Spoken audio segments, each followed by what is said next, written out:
રાધે રાધે, કેમ છો? બધા મજામાં હશો? તો આજે મારે લગભગ રોજ 2 વાગી જાય છે જમવાના. કામ કશું નથી હોતું તો હું અમુક જણને એવો કહેવા માંગુ છું, કોઈ પણ બહેન કે કોઈ લેડી કોઈ પણ વિડીયો બનાવે છે આ ફેસબુકમાં, તો ઘણા કેવું હોય છે કે રેન્ટ ઉપર રહેતા હોય, એની આગળ કોઈ રહીને ગયું હોય, એની આગળ કોઈને રહીને ગયું હોય ઘરમાં. બધા સરખા નથી હોતા, તો ઘર બગાડી નાખતા હોય છે. તો એ વિડીયો બનાવતા હોય તો તમે લોકો એ વિડીયો બનાવે છે અને એ જુઓ ને, તમે એનું બધું કિચન ને બધું શું કરવા નોટ કરો છો. તો ઘણા એવી કમેન્ટ કરતા હોય છે, તમારું રસોડું કેટલું ગંદુ છે ને, તમારા કુકર કેવા છે, તમારા તાંસળા કેવા છે ને, તમે તો ગોબરા છો ને. અરે ભાઈ, કમેન્ટ કરવાનું જરાક માફ હોય, માપમાં કરીએ. પણ તમે લોકો તો અમુક કમેન્ટ કરવાનું બહુ જ ખરાબ લાગે છે આ વસ્તુ, કે આવું બોલીએ તો એમાં એમનું નહીં આપણું જ ખરાબ લાગે કે આ બેનની ભાષા કેવી છે, કે આ કેવી રીતે લખે છે.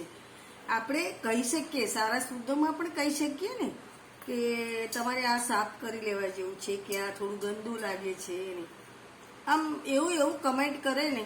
હવે સપોઝ બેન એકલા હોય ઘરમાં, મારી જેમ મારે પણ એવું જ છે, કોઈ ગ્લાસ ભરે એમ છે નહીં ઘરમાં, અને બધા અફોર્ડ ના પણ કરી શકે ને, કામવાળું રાખે, પોતાનું ઘર માપનું હોય એ પ્રમાણે કરી શકાય ને, તો ના પહોંચી વળે. તો એમાં આટલી બધી કમેન્ટ ના કરવી જોઈએ. હું મારા મત મુજબ હું કહું છું. પણ તમને જો એવું લાગતું હોય કે અમે કમેન્ટ કરીએ છીએ યોગ્ય છે, તો તમે કરી શકો છો. તો આ હું જ છું, હું એકલી જ છું, બરાબર. તો મારાથી પહોંચી નથી વળાતું કામમાં, તો મેં આ ઝાડુ પોતા તો મેં બહારથી કામવાળા જોડે કરાવી લઉં છું. અને તો પણ જુઓ, મારા ઢીચણમાં પણ એટલી તકલીફ છે ને, તો હજી જુઓ પાછળ કિચનમાં જો આ છે તબાસિયું ભરી અને વાસણ ગોઠવવાના પડ્યા છે. ડીશ વોશર છે મારે, મશીનમાં કપડાં ધોવું, બરાબર.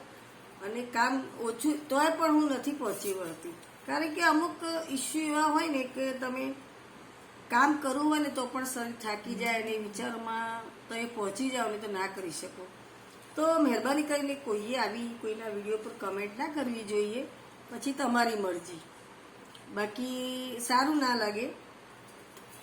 કે તો પણ ઘણા કેવા હોય સારા, બિચારા સીધા સીધા જવાબ આપે. ઘણા કેવા હોય વિચિત્ર કમેન્ટમાં, પછી કમેન્ટનો સ્ક્રીનશોટ લઈ લે અને પછી એના વિડીયોમાં મૂકે, અને પછી કે આ જુઓ આ કેવી કમેન્ટ કરે છે, આમને બોલવાનું ભાન નથી ને, આ કેવા છે ને, એવું બધું કરી શકે. પણ એ નથી કરતા હોતા અમુક લોકો. તો પ્લીઝ આપણે જો કોઈને કમેન્ટ કરીએ ને તો મહેરબાની કરીને નહીં કરવાની, અને કરવી હોય તો સારી કરવાની, અને સારી ભાષામાં કહેવાનું કે ભાઈ આ તમારું વસ્તુ આમ છે કે આમ, એ રીતે કહેવું જોઈએ. તો હું તમને એટલું જ કહું છું. અને કોઈ પણ વ્યક્તિને દુઃખ લાગે કે હું આટલું બધું કરું છું તો પણ એ સાફ ના થતું હોય, જે બગડી ગયું હોય, ટાઇલ્સ હોય કે આ તે મેલ એમાં બેસી ગયો હોય વર્ષોનો, તો એ ના જાય, તો એમાં એમનો વાંક ના કહેવાય, બરાબર છે. તો એટલે મહેરબાની કરીને આવી કમેન્ટ ના કરો. અને જો તમને મારા વિડીયો જુઓ છો અને ગમે છે તો લાઈક કરજો, અને ફોલો જરૂર કરજો, અને કમેન્ટ કરજો. તો અમારા જેવા પણ થોડાક આગળ આવીએ, કારણ કે અમે ઘરમાં બેસી રહીએ છીએ અને મગજ બગાડીએ, એટલે અમે વિડીયો બનાવીએ છીએ.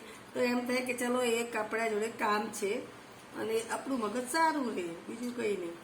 તો ચલો મળું છું બીજા બ્લોગમાં. રાધે રાધે.